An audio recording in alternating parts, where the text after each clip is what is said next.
ਸਤਿ ਸ਼੍ਰੀ ਅਕਾਲ ਜੀ ਸਾਰਿਆਂ ਨੂੰ। ਜਲੰਧਰ ਡਿਸਟ੍ਰਿਕਟ ਦੀ ਕੋਵਿਡ-19 ਨੂੰ ਲੈ ਕੇ ਜਿਹੜੀ ਇਸ ਸਮੇਂ ਦੀ ਸਥਿਤੀ ਹੈ ਤੇ ਉਹ ਹੁਣ ਤੱਕ ਜਿਹੜੇ ਟੋਟਲ ਪੋਜ਼ਿਟਿਵ ਪੇਸ਼ੈਂਟ ਨੇ ਉਹ 1676 ਨੇ, ਜਿਸ ਦੇ ਵਿੱਚੋਂ 55% ਪੇਸ਼ੈਂਟ ਡਿਸਚਾਰਜ ਹੋ ਗਏ ਨੇ ਤੇ ਬਾਕੀ ਪੇਸ਼ੈਂਟ ਐਕਟਿਵ ਕੇਸਿਸ ਨੇ। ਤੇ ਹੁਣ ਤੱਕ ਜਿਹੜੀ ਡੈਥਸ ਨੇ ਉਹ 33 ਡੈਥਸ ਹੋਈਆਂ ਨੇ ਜਲੰਧਰ ਡਿਸਟ੍ਰਿਕਟ ਦੇ ਵਿੱਚ। ਤੇ ਜਿੱਦਾਂ ਕਿ ਮੈਂ ਆਪ ਜੀ ਸਾਰਿਆਂ ਨਾਲ ਪਹਿਲਾਂ ਵੀ ਸਾਂਝਾ ਕਰ ਚੁੱਕਿਆ ਕਿ ਸਾਡਾ ਪ੍ਰਾਇਮਰੀ ਫੋਕਸ ਹੈ ਮੌਤ ਨੂੰ ਬਚਾਉਣਾ। ਤੇ ਹਾਲਾਂਕਿ ਜਿਹੜਾ ਜਲੰਧਰ ਦੀ ਐਜ਼ ਸੱਚ ਆਪਾਂ ਪੋਜ਼ਿਟਿਵ ਕੇਸਿਸ ਦੇਖਦੇ ਨੇ ਤੇ ਉਹ ਦੂਜੇ ਨੰਬਰ ਤੇ ਲੁਧਿਆਣੇ ਤੋਂ ਬਾਅਦ ਸਭ ਤੋਂ ਜ਼ਿਆਦਾ ਪੋਜ਼ਿਟਿਵ ਕੇਸਿਸ ਨੇ, ਪਰ ਜਦੋਂ ਅਸੀਂ ਉਹਦੀ ਡੈਥ ਰੇਟਸ ਨੂੰ ਐਨਾਲਾਈਜ਼ ਕਰਦੇ ਤੇ ਅੱਜ ਵੀ ਮੈਂ ਦੇਖ ਰਿਹਾ ਸਾਡੀ ਜਿਹੜੀ ਕੇਸ ਫੈਟੈਲਿਟੀ ਰੇਟ ਜਾਂ ਡੈਥ ਰੇਟ ਹੈ ਉਹ 2% ਤੋਂ ਘੱਟ ਹੈ, 1.97% ਹੈ। ਤੇ CFR ਦੇ ਵਿੱਚ ਸਾਡਾ ਨੰਬਰ 13ਵੇਂ ਨੰਬਰ ਤੇ ਹੈ ਤੇ ਅਸੀਂ ਹੋਰ ਕੋਸ਼ਿਸ਼ ਕਰ ਰਹੇ ਹਾਂ ਵੀ ਡੈਥ ਰੇਟ ਨੂੰ ਘਟਾ ਕੇ CFR ਨੂੰ ਹੋਰ ਘਟਾਇਆ ਜਾਵੇ। ਸੋ ਪ੍ਰਾਇਮਰੀ ਫੋਕਸ ਸਾਡਾ ਆਹੀ ਹੈ ਵੀ ਅਸੀਂ ਡੈਥ ਰੇਟ ਤੇ ਕੰਟਰੋਲ ਕਰੀਏ, ਜਿਹਦੇ ਵਿੱਚ ਮੈਂ ਪਹਿਲਾਂ ਵੀ ਬੇਨਤੀ ਕਰ ਚੁੱਕਾ ਵੀ ਆਪਾਂ ਓਲਡ ਏਜ ਤੇ ਕੋਮੋਰਬਿਡ ਪੇਸ਼ੈਂਟ ਖਾਸ ਕਰ ਡਾਇਬਟੀਜ਼ ਜਾਂ ਸ਼ੂਗਰ ਦੀ ਜਿਨ੍ਹਾਂ ਨੂੰ ਸ਼ਿਕਾਇਤ ਹੈ ਉਹਨਾਂ ਦਾ ਖਾਸ ਕਰ ਧਿਆਨ ਰੱਖੀਏ ਤੇ ਉਹਨਾਂ ਨੂੰ ਪ੍ਰਾਇਰਟੀ ਤੇ ਥੋੜਾ ਜਿਹਾ ਵੀ ਸਿੰਪਟਮ ਹੁੰਦਾ ਤਾਂ ਆਪਾਂ ਚੈੱਕ ਕਰਾਈਏ, ਜਿਸ ਦੇ ਕਰਕੇ ਆਪਾਂ ਅਰਲੀ ਡਿਟੈਕਸ਼ਨ ਤੇ ਇਲਾਜ ਵੱਲ ਤੁਰ ਸਕਦੇ ਹਾਂ। ਪਿੱਛੇ ਅਸੀਂ ਜਿਹੜੀ ਸਾਡੀ ਸਿਵਲ ਹਸਪੀਟਲ ਹੈ ਉਹਨੂੰ ਡੈਡੀਕੇਟਿਡ ਕੋਵਿਡ ਹਸਪੀਟਲ ਹੀ ਡਿਕਲੇਅਰ ਕਰਵਾ ਲਿਆ। ਅਸੀਂ ਉਹਦੇ ਵਿੱਚ ਪਾਈਪਡ ਆਕਸੀਜਨ ਸਪਲਾਈ ਦਾ ਕੰਮ ਚੱਲ ਰਿਹਾ ਹੈ। ਉਹਦੇ ਵਿੱਚ ਟੋਟਲ ਸਿਵਲ ਹਸਪੀਟਲ ਦੇ 340 ਬੈੱਡ ਨੇ, ਉਹ ਹਫ਼ਤੇ 10 ਦਿਨ ਦੇ ਅੰਦਰ ਅੰਦਰ ਸਾਰੇ 340 ਦੇ 340 ਬੈੱਡ ਪਾਈਪਡ ਆਕਸੀਜਨ ਸਪਲਾਈ ਦੇ ਨਾਲ ਮੁਕੰਮਲ ਕਰ ਲਿੱਤਾ ਜਾਊਗਾ। ਉਸ ਤੋਂ ਇਲਾਵਾ ਸਾਡੇ ਕੋਲ 3 ਅਰਬਨ CHCs ਨੇ, ਉੱਥੇ ਵੀ ਪਾਈਪਡ ਆਕਸੀਜਨ ਸਪਲਾਈ ਦਾ ਕੰਮ ਚੱਲ ਰਿਹਾ ਹੈ। ਜਿਹੜੀ ਅਰਬਨ CHC ਬਸਤੀ ਗੂਜਾਂ ਦੇ ਵਿੱਚ ਪਾਈਪਡ ਆਕਸੀਜਨ ਸਪਲਾਈ ਦਾ ਕੰਮ ਮੁਕੰਮਲ ਹੋ ਗਿਆ ਤੇ ਦਾਦਾ ਕਲੋਨੀ ਦੇ ਵਿੱਚ ਵੀ ਪਾਈਪਡ ਆਕਸੀਜਨ ਸਪਲਾਈ ਦਾ ਕੰਮ 1-2 ਦਿਨਾਂ 'ਚ ਮੁਕੰਮਲ ਹੋ ਜਾਊਗਾ। ਤਾਂ ਅਸੀਂ ਜਿਹੜੀ CHC ਦੇ ਵੀ ਤਿਆਰ ਕਰ ਰਹੇ ਹਾਂ ਵੀ ਕੱਲ੍ਹ ਨੂੰ ਸਾਡੇ ਕੋਲ ਇਸ ਟਾਈਪ ਦੀ ਪਾਈਪਡ ਆਕਸੀਜਨ ਸਪਲਾਈ ਦੇ ਸਫੀਸ਼ੀਐਂਟ ਬੈੱਡ ਸਰਕਾਰੀ ਫੈਸਿਲਿਟੀਜ਼ ਦੇ ਵਿੱਚ ਅਵੇਲੇਬਲ ਹੋਣ। ਸਭ ਤੋਂ ਜਿਹੜੀ ਮੈਂ ਇੰਪੋਰਟੈਂਟ ਗੱਲ ਅੱਜ ਆਪ ਜੀ ਸਾਰਿਆਂ ਨਾਲ ਸਾਂਝੀ ਕਰਨਾ ਚਾਹੁੰਦਾ ਉਹ ਹੈ ਵੀ ਪਿੱਛੇ ਪੰਜਾਬ ਸਰਕਾਰ ਨੇ ਪ੍ਰਾਈਵੇਟ ਹਸਪੀਟਲਸ ਦੇ ਸਾਰੇ ਰੇਟ ਅਨਾਉਂਸ ਕਰਤੇ ਸੀਗੇ ਵੀ ਕਿੰਨੇ ਮੈਕਸਿਮਮ ਵੱਧ ਤੋਂ ਵੱਧ ਰੇਟ ਨੇ ਜਿਹੜੇ ਕਿ ਪ੍ਰਾਈਵੇਟ ਹਸਪੀਟਲ ਜਿਹੜੇ ਕੋਵਿਡ ਪੇਸ਼ੈਂਟ ਨੂੰ ਡੀਲ ਕਰਨਗੇ ਉਹ ਚਾਰਜ ਕਰ ਸਕਦੇ ਨੇ। ਤੇ ਉਹਦੇ ਵਿੱਚ ਜਿਹੜੀ 4 ਕੈਟੇਗਰੀ ਉਹਨਾਂ ਨੇ ਬਣਾਈ ਹੈ, ਇੱਕ ਮਾਈਲਡ ਪੇਸ਼ੈਂਟਸ ਦੀ, ਇੱਕ ਮੋਡਰੇਟ ਪੇਸ਼ੈਂਟਸ ਦੀ, ਤੁਸੀਂ ਸਕਰੀਨ ਦੇ ਉੱਤੇ ਦੇਖ ਸਕਦੇ ਹੋ। Mild, moderate sickness, severe sickness ਜਿਹਦੇ ਵਿੱਚ ਤੁਹਾਨੂੰ ICU ਬੈੱਡ ਦੀ ਲੋੜ ਹੈ ਵਿਦ ਵੈਂਟੀਲੇਟਰ ਤੇ ਵਿਦਆਊਟ ਵੈਂਟੀਲੇਟਰ। ਤੇ ਉਹਦੇ ਵਿੱਚ ਜਿਹੜੇ 3 ਕੈਟੇਗਰੀਜ਼ ਆਫ ਹਸਪੀਟਲ ਇਹਨਾਂ ਨੇ ਬਣਾਏ ਨੇ, ਜਿਹਦੇ ਵਿੱਚ ਜਿਹੜੇ ਕਿ NABH ਤੋਂ ਮਾਨਤਾ ਪ੍ਰਾਪਤ ਨਹੀਂ ਹੈ ਤੇ ਇੱਕ NABH ਤੋਂ ਜਿਹੜੇ ਮਾਨਤਾ ਪ੍ਰਾਪਤ ਹਸਪੀਟਲ ਨੇ ਤੇ ਬਾਕੀ ਜਿਹੜੇ ਪ੍ਰਾਈਵੇਟ ਮੈਡੀਕਲ ਕਾਲਜਸ ਤੇ ਉਹ ਹਸਪੀਟਲ ਨੇ। ਸੋ ਉਹ ਜਿਹੜੇ ਰੇਟ ਹੈ ਮਾਈਲਡ ਕੇਸਿਸ ਦੇ ਵਿੱਚ, ਹਾਲਾਂਕਿ ਮਾਈਲਡ ਕੇਸਿਸ ਦੇ ਵਿੱਚ ਪੇਸ਼ੈਂਟ ਦੇ ਕੋਲ ਜੇਕਰ ਫੈਸਿਲਿਟੀਜ਼ ਹੈ, ਕੋਈ ਕੋਮੋਰਬਿਡਿਟੀ ਨਹੀਂ ਹੈ, ਤੁਸੀਂ ਹੋਮ ਆਈਸੋਲੇਸ਼ਨ 'ਚ ਵੀ ਰਹਿ ਸਕਦੇ ਹੋ ਜਾਂ ਗਵਰਨਮੈਂਟ ਦੀ ਫੈਸਿਲਿਟੀ ਵੀ ਜਾ ਸਕਦੇ ਹੋ, ਪਰ ਕੁਝ ਪੇਸ਼ੈਂਟ ਨਹੀਂ ਪ੍ਰੈਫਰ ਕਰਦੇ ਗਵਰਨਮੈਂਟ ਦੇ ਵਿੱਚ ਜਾਂ ਹੋਮ ਆਈਸੋਲੇਸ਼ਨ ਦੇ ਵਿੱਚ, ਤੇ ਉਹ ਵੀ ਹਸਪੀਟਲਸ ਦੇ ਵਿੱਚ ਜਾ ਸਕਦੇ ਨੇ।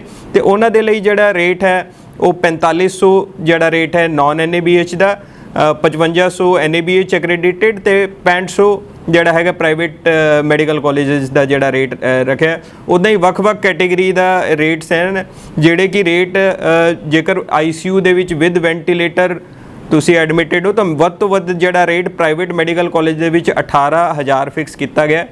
ਤੇ ਇਹਦੇ ਵਿੱਚ ਜਿਹੜੀ ਨੋਟ ਕਰਨ ਵਾਲੀ ਗੱਲ ਹੈ ਕਿ PPE ਕਿੱਟ ਦੀ ਕਾਸਟ ਇਨਕਲੂਸਿਵ ਹੈ ਤੇ ਇਹਦੇ ਵਿੱਚ ਬਾਕੀ ਵੀ ਆਲਮੋਸਟ ਇਹ ਪੈਕੇਜ ਕਾਸਟ ਹੈ ਵੱਧ ਤੋਂ ਵੱਧ ਜਿਹੜਾ ਹੈਗਾ ਦਿਸ ਇਜ਼ ਦੀ, ਇਸ ਤੋਂ ਜ਼ਿਆਦਾ ਨਹੀਂ ਚਾਰਜ ਕਰ ਸਕਦੇ, ਕੋਈ ਪ੍ਰਾਈਵੇਟ ਹਸਪੀਟਲ ਇਸ ਤੋਂ ਘੱਟ ਚਾਰਜ ਕਰ ਸਕਦਾ, ਇਹ ਸੀਲਿੰਗ ਹੈ।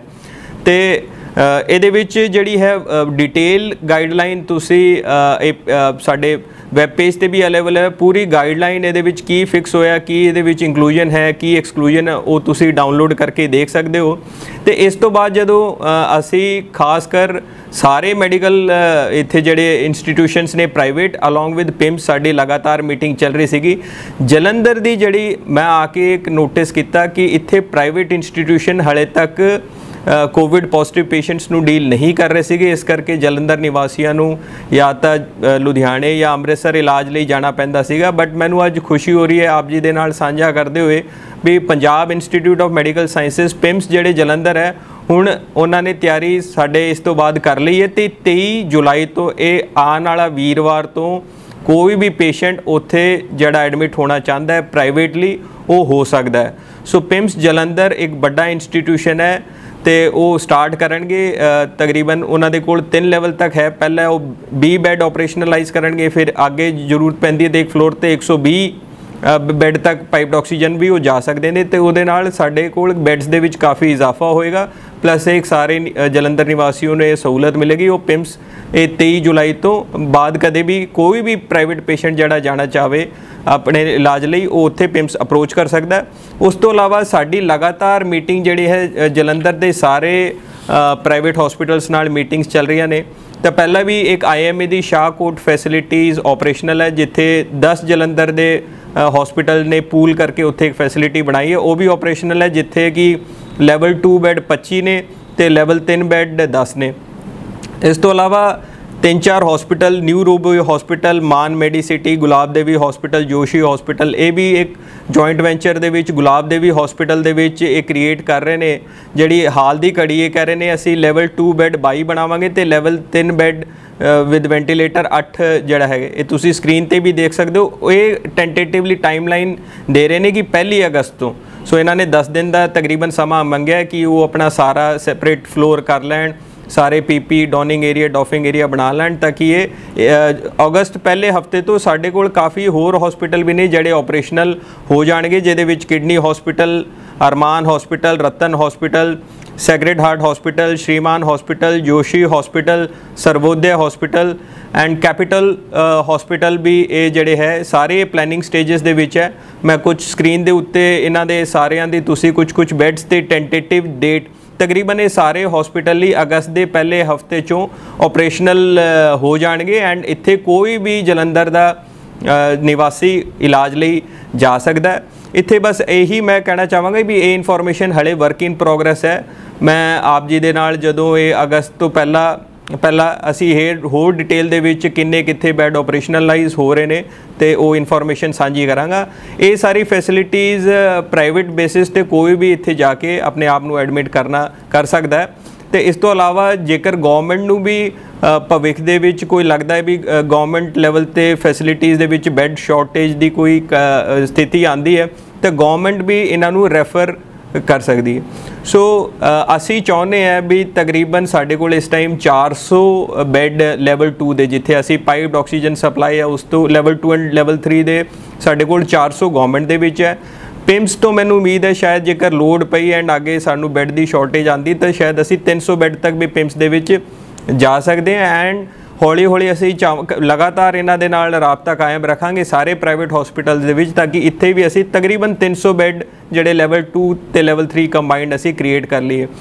तो मेरे करंट असैसमेंट दे विच जेकर 1000 बैड साडे कोल लेवल 2 एंड लेवल 3 जलंधर शहर दे विच होणगे तो असी बहुत कंफर्टेबल रहांगे एटलीस्ट जिहड़ी हुण तक दी असी सिचुएशन गेज कर रहे हैं, क्योंकि इस टाइम भी जिहड़े टोटल पेशेंट साडे कोल करंटली ऑन ऑक्सीजन सपोर्ट या वेंटिलेटर हैं गवर्नमेंट हॉस्पिटल में वो 10 के आसपास है। सो 1000 बैड की तैयारी नाल असी एक रीजनेबल रीअश्योरेंस दे विच पहुँच जाएंगे। तो मेरी ये सारे होर रहिंदे प्राइवेट हॉस्पिटल्स नूं भी बेनती है असी आने वाले हफ्ते दे विच रोज़ इन्हां नूं मिलिया करांगे, डिस्कशन चलूगी ताकि वध तो वध प्राइवेट हॉस्पिटल साडे नाल जुड़ के ये जिहड़े पैंडमिक दे विच असी नाल इस दे विच जंग लड़ांगे तो जीतांगे। तो आप जी का मेरी हथ जोड़ के लास्ट दे विच फिर आही अपील है कि जेडे साडे old age 60+ patients with comorbidity, sugar, hypertension, कोई कोरोनरी आर्टरी डिसीज़, इस टाइप की होर कोई कोमॉर्बिडिटी, कोई किसी का कैंसर दे पेशेंट हो या कोई होर लंग की बीमारी है, सो वो जरूर प्रायरिटी बेसिस ते थोड़े जे भी सिम्पटम आए या तुहानूं लगदा है तुसीं किसी दे पॉजिटिव पेशेंट दे कॉन्टैक्ट दे विच रहे हो वो प्रायरिटी दे भी जरूर टेस्ट कराण। बाकी रोज़ दे 1000 सैंपल्स डेली लिते जा रहे हैं तो टैसटिंग चल रही है।